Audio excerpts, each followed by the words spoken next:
حقیقی دنیا کے معزز ناظرین السلام علیکم۔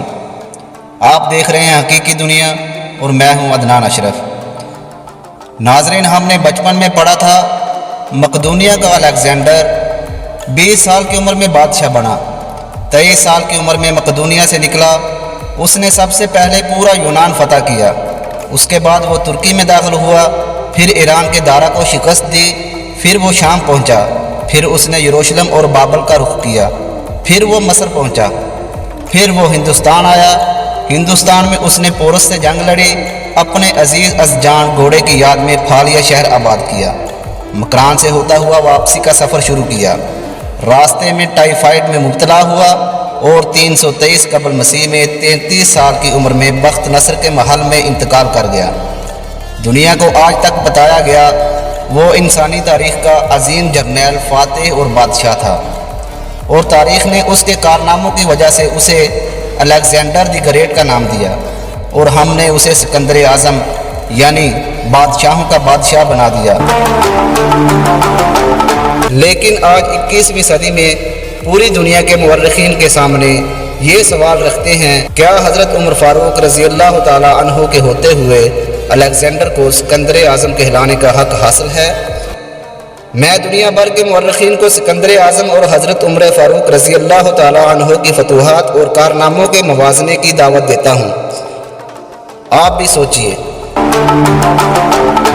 ویڈیو کی ڈیٹیل میں جانے سے پہلے ہم آپ سے گزارش کرتے ہیں کہ اگر آپ نے ابھی تک ہمارے چینل کو سبسکرائب نہیں کیا تو پلیز سبسکرائب کریں اور ساتھ لگے گھنٹی کے بٹن کو بھی دبا دیں۔ ناظرین، الیگزینڈر بادشاہ کا بیٹا تھا۔ اسے دنیا کے بہترین لوگوں نے گھڑ سواری سکھائی، اسے ارسطو جیسے استادوں کی صحبت ملی، اور جب وہ 20 سال کا ہو گیا تو اسے تخت اور تاج پیش کر دیا گیا، جبکہ اس کے مقابلے میں حضرت عمر فاروق رضی اللہ تعالی عنہ کی 7 پشتوں میں کوئی بادشاہ نہیں گزرا تھا۔ آپ بھیڑ بکریاں اور اونٹ چراتے چراتے بڑے ہوئے تھے، اور آپ نے تلوار بازی اور تیر اندازی بھی کسی اکیڈمی سے نہیں سیکھی تھی۔ سکندر اعظم نے آرگنائزڈ آرمی کے ساتھ 10 برسوں میں 17 لاکھ مربع میل کا علاقہ فتح کیا، جبکہ حضرت عمر فاروق رضی اللہ تعالی عنہ نے 10 برسوں میں آرگنائزڈ آرمی کے بغیر 22 لاکھ مربع میل کا علاقہ فتح کیا، اور اس میں روم اور ایران کی 2 سپر پاور بھی شامل تھیں۔ آج کے سیٹلائٹ، میزائل اور آبدوزوں کے دور میں دنیا کے کسی حکمران کے پاس اتنی بڑی سلطنت نہیں جو حضرت عمر فاروق رضی اللہ تعالی عنہ نے نہ صرف گھوڑوں کی پیٹھ پر فتح کرائی بلکہ اس کا انتظام و انصرام بھی چلایا تھا۔ الیگزینڈر نے فتوحات کے دوران اپنے بے شمار جرنیل قتل کروائے، بے شمار جرنیلوں اور جوانوں نے اس کا ساتھ چھوڑا، اس کے خلاف بغاوتیں بھی ہوئیں، اور ہندوستان میں اس کی فوج نے آگے بڑھنے سے انکار بھی کر دیا۔ لیکن حضرت عمر فاروق رضی اللہ تعالی عنہ کے کسی ساتھی کو ان کے حکم سے سرتابی کی جرت نہ ہوئی۔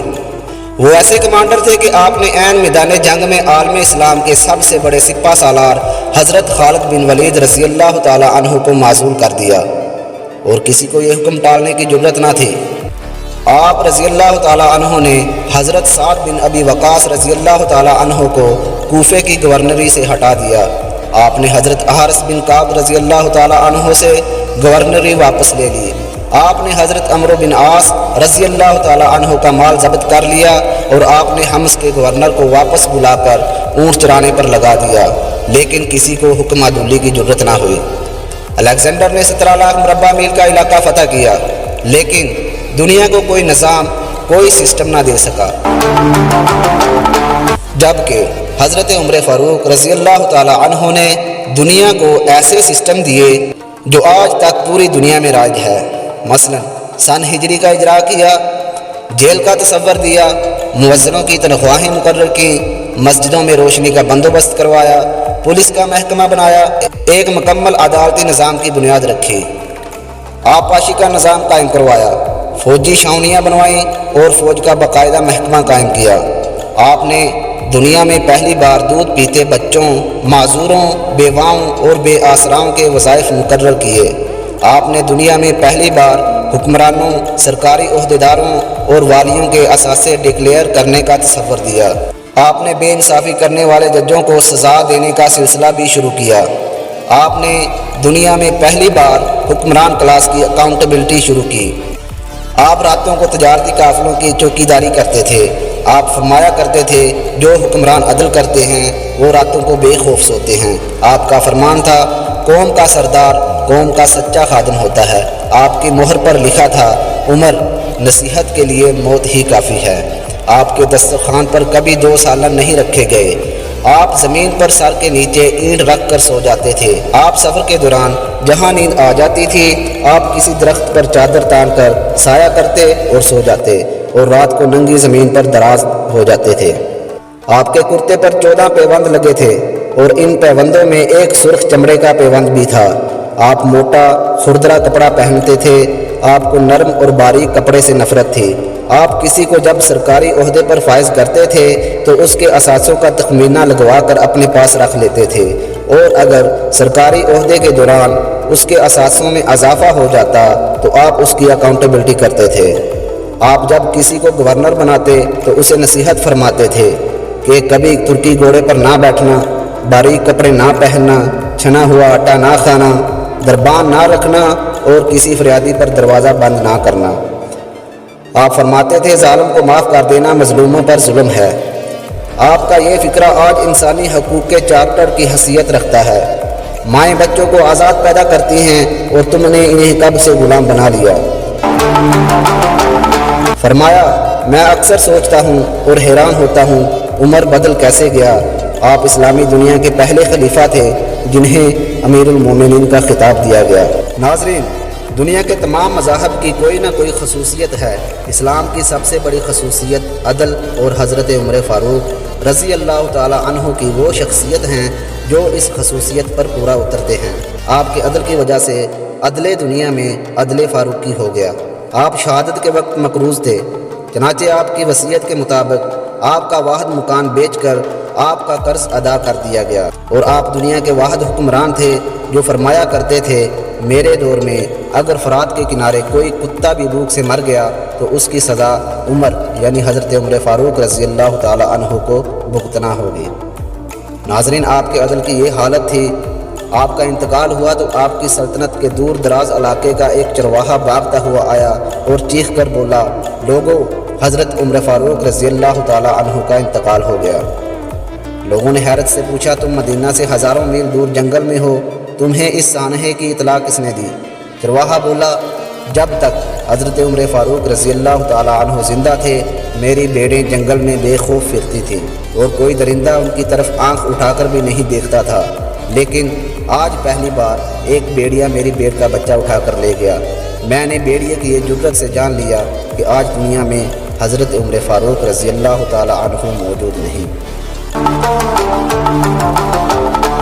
ناظرین، میں دنیا بھر کے مورخین کو دعوت دیتا ہوں وہ الیگزینڈر کو حضرت عمر فاروق رضی اللہ تعالی عنہ کے سامنے رکھ کر دیکھیں۔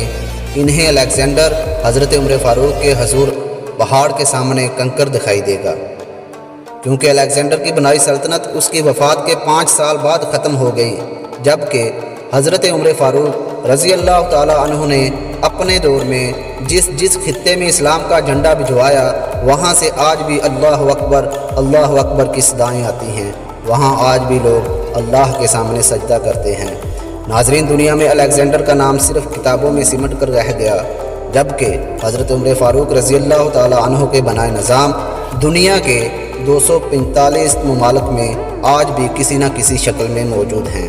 آج بھی جب کسی ڈاک خانے سے کوئی خط نکلتا ہے، پولیس کا کوئی سپاہی وردی پہنتا ہے، کوئی فوجی جوان 6 ماہ بعد چھٹی پر جاتا ہے، یا پھر حکومت کسی بچے، معذور، بیوہ یا بے آسرا شخص کو وظیفہ دیتی ہے، وہ معاشرہ، وہ سوسائٹی بے اختیار حضرت عمر فاروق رضی اللہ تعالی عنہ کی عظمت کو تسلیم کرتی ہے۔ وہ انہیں دنیا کا سب سے بڑا سکندر مان لیتی ہے، ماں سوائے ان مسلمانوں کے جو آج احساس کمتری کے شدید احساس میں کلمہ تک پڑھنے سے پہلے دائیں بائیں دیکھتے ہیں۔ لاہور کے مسلمانوں نے ایک بار انگریز سرکار کو دھمکی دی تھی اگر ہم گھروں سے نکل پڑے تو تمہیں چنگیز خان یاد آ جائے گا۔ اس پر جواہر لال نہرو نے مسکرا کر کہا تھا افسوس آج چنگیز خان کی دھمکی دینے والے مسلمان یہ بھول گئے ان کی تاریخ میں ایک حضرت عمر فاروق رضی اللہ تعالیٰ عنہ بھی تھے، جن کے بارے میں مستشرقین اعتراف کرتے ہیں کہ اسلام میں اگر ایک اور عمر ہوتا تو آج دنیا میں صرف اسلام ہی دین ہوتا۔